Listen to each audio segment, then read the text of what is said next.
Welcome back. Thanks for stopping by. Gonna run through Metallica's albums, my favourite from worst to best. And anyone who's been following my channel for the last few months knows I've been running through each Metallica album in reverse chronological order from 72 seasons the whole way back to Kill 'Em All. Been taking an album a week, trying to get them out on a Monday for Metal Monday or Metallica Monday. But, on some weeks where I didn't get one out, I tried to get two in the following week. Or if I didn't get it on a Monday, could have gone on a Wednesday. I've been 90% consistent, as best I could be. But we finally got to the end. Last Monday, I went through Kill 'Em All and reviewed that particular album. And that was the final one in the series. So now I'm ready to run through my Metallica worst to best ranking again. And it's revised. So again, I've had time to listen to these albums again. And I also have a video that I put out there a couple of months ago before I started running through the albums one by one. And I sort of gave my initial worst to best album ranking. And that actually went down quite well, got a lot of views. So thanks everyone for viewing that one. This is going to be a revised one and it'll be interesting to see what the differences are. So I think all in all it's 13 albums here. Just give a quick count.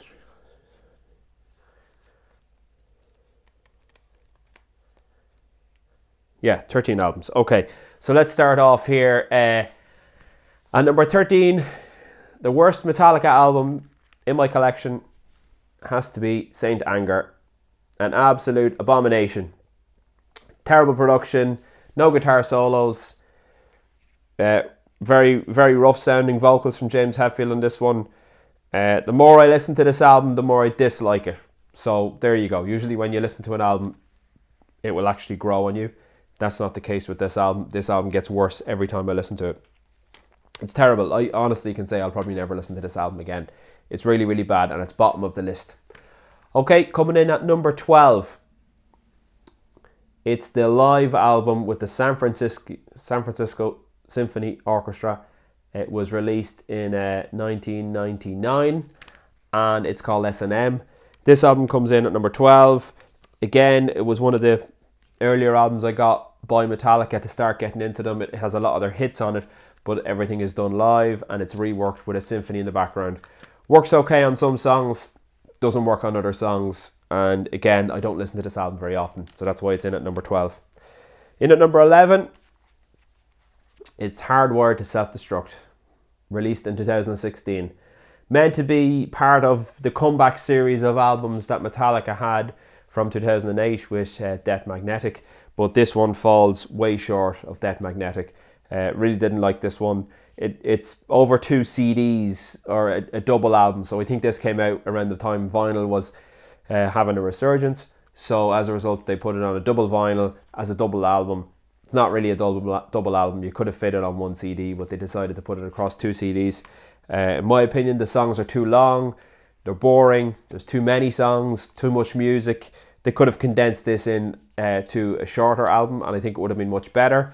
In terms of lyrical content, I will say they talk a lot in this about Alice in Chains vocalist Lane Staley and I suppose what he went through with addiction and fame and all that sort of stuff. Also talks about subjects like war, and there's also a tribute in there to Lemmy from Motorhead, who had passed away the year previously. So yeah, it's an okay album, but definitely down at the bottom of my list. The next album might surprise you. It's actually a covers album. It's 1998's Garage Inc. So this is a compilation album. It includes the Garage Days Revisited from 1987, which was the first studio album that Jason Newsted played on, obviously. It's also got Garage Days Revisited from 84, B-sides and one-offs from 88 to 91, and then 4 songs that were Motorhead songs recorded by Metallica and released on an album called Motor Headache in 1995, which was a tribute to Motorhead. So yeah, it's pretty cool. That's the second disc. The first disc, which is brand new recordings from 1998, is basically songs that the band had, songs that influenced the band, and they decided to put these on one disc. There's 11 songs on it. Standard tracks for me: Sabra Cadabra by Black Sabbath, brilliant. It's Electric. Turn the Page, What else have we got here? Merciful Fate is a great song. Whiskey in a Jar, of course. Tuesday's Gone as well. Leonard Skinner. So, yeah, an absolutely classic album, this one. And again, a covers album, but I still think it deserves to be where it is. So that was number 10. In at number 9, it's Reload from 1997. So yeah, this one has some good stuff on the first half of the album, the first 5-6 songs, and then for me it dips down. I know some people, I've reviewed this album on another channel, shout out to Hector, Chill Dude on a Couch, and also with the lads from That Sound Podcast, shout out to them. So reviewed this album with all those guys, and I know some people like the second half of the album, think it's quite strong. Not for me though. I think the best music on this is in the first half of the album. Obviously this one was produced by Bob Rock, so you know the production's amazing on this one. But yeah, for me it sits in there at what did I say, number 9 was it? Yeah. Okay, so coming in at number 8, it's the latest release from 2023, 72 Seasons. So yeah, I think this is quite a strong album in terms of the music. I think the music's very strong on this one. Guitars sound great. Kirk Hammett's in top form on this one. His solos are brilliant. Again, the riffs from James Hetfield are very, very good. I think the production, again, it's produced by Greg Fidelman, which is Metallica's in-house engineer. I think the production's a bit overproduced or polished, especially with the drums. The drums to me don't sound natural, sound very processed, and I think that takes away from the album. But in terms of the music, it's actually, I thought, quite a strong album. Considering where the band are in their career, you know, they don't really have anything to prove, and they still were able to come out with that album in 2023. Okay, coming in at number 7, we have Death Magnetic, released in 2008, I believe. Yeah, and produced by Rick Rubin. Very controversial album because it was a return to form, or it was considered a return to form in terms of Metallica's thrash metal roots. But the production on this one, well, particularly the mastering on this one, leaves a lot to be desired. It's heavily compressed, doesn't sound great. It's a CD, so it should sound amazing on a high quality CD system or stereo, but it doesn't. It sounds overly compressed and doesn't sound great. I believe if you get the Guitar Hero version, or you can get a version on YouTube that's not overly compressed and sounds half decent. But yeah, I prefer if they actually brought this out on CD with an uncompressed version, the way it was meant to be. I think Rick Rubin does an okay job in terms of, you know, the artistic vision and direction of the band. I think he led them in the right direction, but I think they fell out after this one, and they hadn't worked with Rick Rubin since. So it was the only album that Rick Rubin produced for Metallica, which is a pity because I think they could have gone on and done great things together. But look, it is what it is. It's an excellent album, to be honest, and very deserving of its place in my list. Okay, in at number 6 is Load. This album was released in 1996. Again, produced by Bob Rock. I think this album is very underrated. The riffs, the production, the singing, the overlaying of guitars, the drums, everything sounds amazing on this album. Songwriting's quite strong as well. I think it's really, really good. They've got songs like Until It Sleeps, King Nothing, Hero of the Day, Bleeding Me, Mama Said, Wasting My Hate, excuse me, Outlaw Torn. Absolutely brilliant. I think Load's a great album. I know a lot of people give it stick. It's not a metal album, it's a hard rock album, and if you listen to it as a hard rock album, then I think it ticks all the boxes. And it's definitely deserving to be number 6 in my list, in my opinion. Okay, we're into the top 5, and I have shuffled these around from my last listen, whatever it was, 4, 5, 6 months ago. But that's good. I think when you're always listening to music and your ear evolves and your taste evolves, and as you get a little bit older, it's okay to change your favourite albums around and your favourite bands around and even your styles of music. That's quite alright. I'm very much a fan of all that type of thing. So this has completely changed around now. I think at number 5, the last time I may have had Kill 'Em All, and that stays there, okay? So Kill 'Em All is still at number 5. Debut album from Metallica. Reviewed this one last week, was released in 1983. Of course, you know, it set Metallica on the course for where they were going to be as, you know, the biggest heavy metal band of all time. Sure, the production is a bit rough on it. It's a bit raw, rough around the edges, but it's got classic songs in like Hit the Lights, Four Horsemen, Motor Breath, Whiplash, No Remorse, Seek and Destroy. Absolutely brilliant. Coming in at number 5. Coming in at number 4, and to be honest, I've been listening to this album quite a lot over the last few weeks. I could have put it a little bit higher, but I'm going to go with number 4 for the moment, but that may change because I'm really digging it at the moment. It's Ride the Lightning. Okay, released in 1984. Second studio album by the band. Of course, the first one with Flemming Rasmussen having a contribution to the production. This one's top drawer from Metallica. Absolutely brilliant. You know, you've got the title track Ride the Lightning, which I absolutely love. And then, of course, For Whom the Bell Tolls and Fade to Black, Creeping Death, Call to Cthulhu. Fight Fire with Fire is okay. I'm not a huge fan of it. And Trapped Under Ice and Escape are okay again. Decent songs, not a huge fan of it.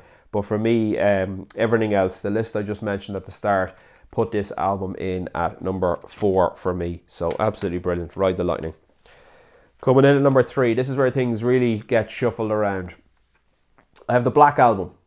So previously the Black Album was my number 1 album because I absolutely love the production on it and I think it's absolutely amazing.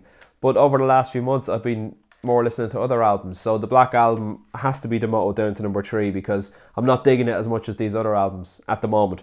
And there's many reasons for that. Maybe I've been over listening to the Black Album, and there was also a fantastic episode on That Sound podcast where they reviewed another album, which I'm going to mention in a while, and I'll plug that then, but you should definitely go check that episode out. So yeah, this one has dropped down to number 3 in the rankings. Look, the Black Album was my segue into Metallica. When I was getting into rock music and metal music, this was the album I went to first. It was the first Metallica album I bought and owned, and it was on repeat when I first got it. I have learned the riffs off this. I've played these songs in bands, cover bands over the years. Absolutely adore this album. I think it's brilliant and the production is amazing. But I just think that the other albums I'm mentioning are better Metallica albums. Even though the production mightn't be as strong, I still think the songwriting's probably better. And certainly the guitar playing is better. And that's why I'm putting them ahead of the Black Album. But look, you've got Enter Sandman, Sad But True, Unforgiven, Wherever I May Roam, Of Wolf and Man, True Than Never. It's just an amazing album. Absolutely brilliant. And definitely should be up there in the top 3, but it's getting number 3 at the moment. Okay, coming in at number 2, Master of Puppets. Used to be my favourite, then used to be second. Now it's dropped down to 3rd. This album is all killer, no filler, from start to finish. From Battery, Master of Puppets, right the whole way through to Damage Inc. It's unbelievable. Absolutely love this album. Produced by Metallica and Flemming Rasmussen. I think this is the first time that Flemming gets a full production credit. I think on Ride the Lightning it was produced by Metallica, assisted by Flemming Rasmussen. So it's great to see Flemming Rasmussen getting the mention on this one. Again, it was recorded in Copenhagen at Sweet Silence Studios. But I just think this album is amazing. 10 out of 10. I've always loved it. Probably the 3rd album I got from Metallica after going through the Black Album and S&M. And again, it was on repeat. Back when I owned it, I learned some of the stuff off it, but it's much more complex than the Black Album, so you know, a lot harder to play, a lot faster. Really, this album is considered a blueprint for thrash metal, that whole thrash metal scene from the 1980s. And yeah, you know, the thing that should not be with the down tuning. Welcome Home Sanitarium is the kind of ballad song with a fantastic guitar solo at the end from Kirk Hammett. Then you've got Disposable Heroes, brilliant. Leper Messiah, again, another absolute classic, one of my favourite Metallica songs. Orion, the instrumental, of course, led by the great Cliff Burton. And then it ends with Damage Incorporated, again, another classic thrash metal song from Metallica. Okay, so we're down to number 1, and here it is. And Justice for All. The reason this has gotten back into number 1, I watched the That Sound podcast episode with Dave Moore from Today FM. If you're not aware, Dave Moore, very popular DJ, disc jockey here in Ireland. He is a DJ for Today FM, which is one of the most popular radio stations in the country. And he's a huge Metallica fan, huge metal fan, plays guitar, excellent guitar player, and he absolutely adores this album. But he went on to the That Sound podcast. If you ever get a chance to check it out, you definitely should. And they discuss this album for over an hour, and they get into the nuts and bolts of the guitar sounds, the intros, the lyrical themes, the guitar solos. They talk about Lara's drum sound. They talk about the lack of bass. I don't want to ruin it on you, but if you're interested in Metallica and you're interested in this album, definitely go check out That Sound podcast on YouTube, on Spotify, and on Patreon. It's a brilliant podcast. They're lads that are from Ireland, but they really know what they're talking about. And it really got me onto Injustice for All. When I listened to that podcast, it really reignited my fire and interest in this album. So I went back and listened to this album a number of times through, and I have to say, again, I was blown away again by Injustice for All. It kept amazing me. I know that the bass is very low, almost missing in the mix, and that's fair enough. But Dave made a very good point. He was, he was a teenager when this album came out, Injustice for All, in 1988.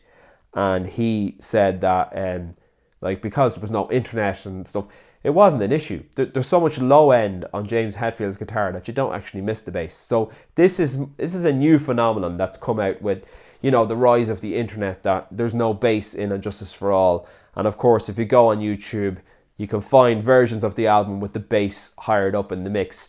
But I think if you ask most Metallica fans, they will tell you that this original version is the version that they know and love, and they wouldn't change anything about it. It's the perfect album for what it is. Yes, it's very loud. Sonically, it's definitely a full attack. There's not much space in it. The drums are go, go, go, high tempos. The guitars are layered and they are at a high tempo as well. But I think it's kind of like a progressive metal album. The way they change time signatures within a song, change keys, the different types of riffs and different riffing on different songs. A great example of that is, of course, Injustice for All, where, I don't know, there could be 20 riffs in that song, and they're just able to keep it interesting the whole way through. It's not like the previous album I mentioned, Hardwired to Self-Destruct, where that was kind of considered, I consider it boring, riff salad. It doesn't flow well, doesn't keep my interest, but Injustice for All does keep my interest. And you've got the aggression there as well. Like, this is when they were young, they were angry. Cliff Burton had just passed away. They had a lot of stuff they had to get out there, and you really feel it on this album. I think it's absolutely amazing, and it blew me away. And this is currently sitting at number 1, and it's going to be probably a while before it gets knocked off, because I'm really digging this one at the moment. But look, that's my list. That's my worst to best Metallica ranking. So I'd love to hear what you think. Please put it in the comments below. What is your opinion on my ranking, and what is your Metallica rating from worst to best, your ranking? Please put it down in the comments. I would love to read it, love to hear it, get a bit of discussion and debate going.